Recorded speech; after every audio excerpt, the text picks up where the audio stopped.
هنا عيان عنده 62 سنة، جاي بقاله 3 أشهر عنده fatigue وweight loss وlymph node enlargement.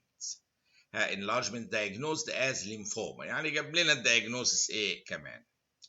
He has skin yellowing، يعني بدأ زي جوندس أو كده for the past 3 days. يبقى عنده ليمفوما وبدأ ايه عينه ايه تصفر، والجلد بتاعه ايه يصفر. السيمتومز تشينج مع الويذر، ودي كلمة ايه ليها دلالة خاصة في هذه الحالة. ايه الحاجة اللي بتتشينج مع الويذر؟ دايما مخي يروح في حاجة اسمها كولد اجلوتينينز بتحصل مع الليمفوما، ودي مع الكولد ويذر يحصل تجلط للدم ايه ويحصل ايه هيموليسيس جامد جدا، فممكن يؤدي الى some form of hemolytic ايه انيميا. فهنا حاله ليمفوما بيجي لي ان الهيموليتيك انيميا ممكن تعمل جوندس، فده يديني يلو سكين، وبيتغير مع الويذر، يعني لا ده تمشي قوي مع كولد اجلوتينين ديزيز مع حاله مع الليمفوما، ده كومبليكيشن ليها. اللابوراتوري تيست لقينا المين كورباسكولار فوليوم 90 كان نورمال 80 ل 100، المين كورباسكولار هيموجلوبين 20 واطي شويه. اللاكتيك دي هيدروجينيز بقى ال دي اتش. تعالوا بقى للكلام الايه الهام هنا اللي لازم يبقى ومضات كده. ال دي اتش وبيليروبين وريتيكولوسايتس كلهم عاليين، دي تمشي مع هيموليسيس. قلنا في الهيموليسيس بون مارو اكتيفيتي عاليه، ريتيكولوسايتس بتزيد وتكسير عالي من الار بي سيز، فالبيليروبين بيعلى، الاندايركت بيليروبين، واللاكتيك دي هيدروجينيز نتيجه خلايا البون مارو الاكتيف قوي دي تبقى مليانه ال دي اتش، وتبدا ايه تتكسر، يطلع من ال دي اتش ايه يزيد هو كمان ايه في البلاد، فنقيسه نلاقي كل دول زايدين كانديكيتورز للهيموليسيس، ال دي اتش بالروبين والريتيكولوسايتس. الهيماتوكريت كانت لو، معناها حاصل انيميا نتيجه الهيموليسيس ده، اللي هو دول الايه الدلالات بتاعته ريتيكولوسايتوزس بالروبين وال دي اتش. فالهيماتوكريت وطت انيميا. كوم تيست كان بوزيتيف، ده هنا بيقول لي في انتي بوديز موجوده، الموضوع مش مجرد كده. فالسؤال وات ذا موست لايكلي كوز او دايجنوزس هنا في الحاله دي.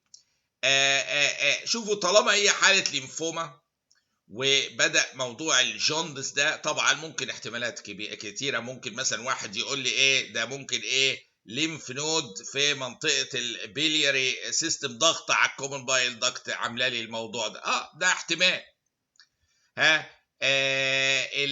لكن ده عمره ما هيتغير بالويذر، ما خلينا بقى صرحاء، بيقول لي بيتغير بالويذر يعني الساعه فدي تمشي مع ايه الحاجه اللي هي الكولد اجلوتينين ديزيز ده مع الويذر الساقع.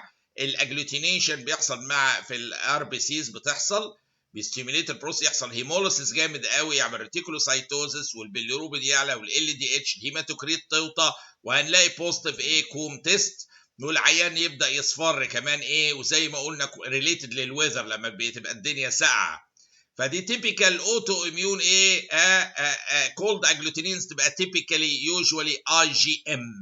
افتكروا الهوت اجلوتينينز جي مع جهنم، جي مع جهنم تبقى هوت اجلوتينينز، لكن الكولد اجلوتينينز تبقى الثانيه اي جي ام انتي بوديز. فدي تيبيكال حاله ليمفوما معاها اي جي ام كولد اجلوتينين ديزيز واوتو اميون هيموليسيس، عامل فيتشرز اوف هيموليسيس وجوندس، بتتغير بالويذر لان الاجلوتينيشن بيتم مع ايه الكولد ويذر، بيحصل عمليه الايه الاجلوتينيشن للار بي سيز. مجرد ما نحطها في تيست تيوب حتى كولد، تبص تلاقي حصل على طول ايه اجلوتينيشن بسبب الايه الاستيميوليشن للاي جي ام انتي بودي اللي بتبقى ستيميوليتد بالكولد ايه تمبريتشر البروسيس كلها، ويحصل اجلوتينيشن فوري مجرد ما تتعرض للكولد. من الاعراض اللي معاهم تلاقي اكروسايانوزس في الكولد ويزر نتيجه الهيموليسيس اللي حاصل ده، بيأثر على الصوابع، مع طبعا الاعراض اللي شفناها الجوندس الى اخره. فدي typical form of autoimmune hemolytic anemia due to cold reacting antibodies اللي هي IgM غالبا، وممكن rarely IgG، لكن اساسا كتير منها بيبقى IgM اساسا. بتبقى ضد البوليساكرايد انتيجينز على سطح الار بي سيز، يعني ضد البوليساكرايدز، بتبقى ايه اكتيفيتد في الكولد ويذر، وده اللي بيعمل لي الكولد ايه هيموجلوتينين ديزيز مع ايه الليمفوماز.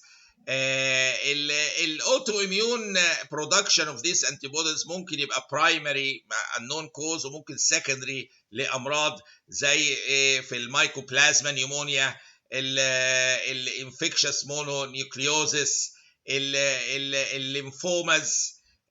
كل دي من الحاجات اللي ممكن تعمل لي ايه كولد اجلوتينين ديزيز، يعني انفكشن كرياكشن انفكشن او رياكشن لايه ليمفوما او مالجنسي هيموبويتيك مالجنسي.